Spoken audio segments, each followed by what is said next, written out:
bigger the name, the weirder the theory. And this is the original insane rock and roll conspiracy theory. Paul McCartney became a household name when he rose to prominence as part of the Beatles. But in 1969, a rumor spread that Paul McCartney was not Paul McCartney because Paul McCartney had died and been replaced by an imposter. This was the infamous Paul is dead theory. According to this theory, Paul died in 1966 in a car crash. The crazed minds of obsessive Beatles fans came up with the rest of the story. According to the story, Paul McCartney died on November 9th, 1966, after his car skidded off an icy road. According to the theory, the Beatles replaced him with an imposter, a look-alike named Billy Shears.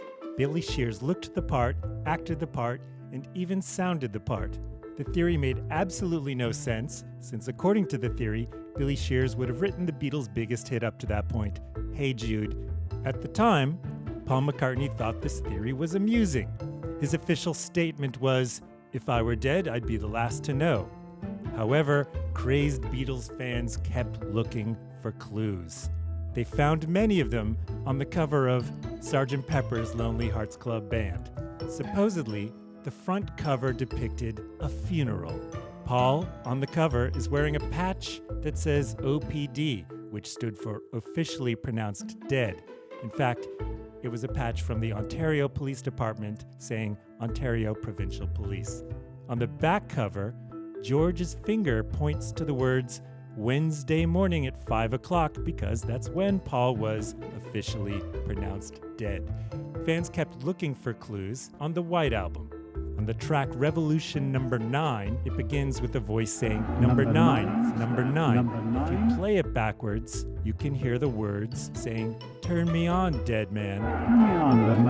And if you listen to the spot in between I'm So Tired and Blackbird, and you play that backwards, you can supposedly hear John Lennon say, Paul is dead, man, miss him, miss him.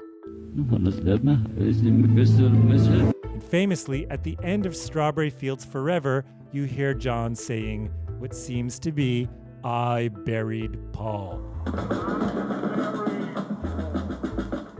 However, he was actually saying cranberry sauce. Because it was October 1969 and the Beatles' new record was Abbey Road, that's where people looked most closely for clues.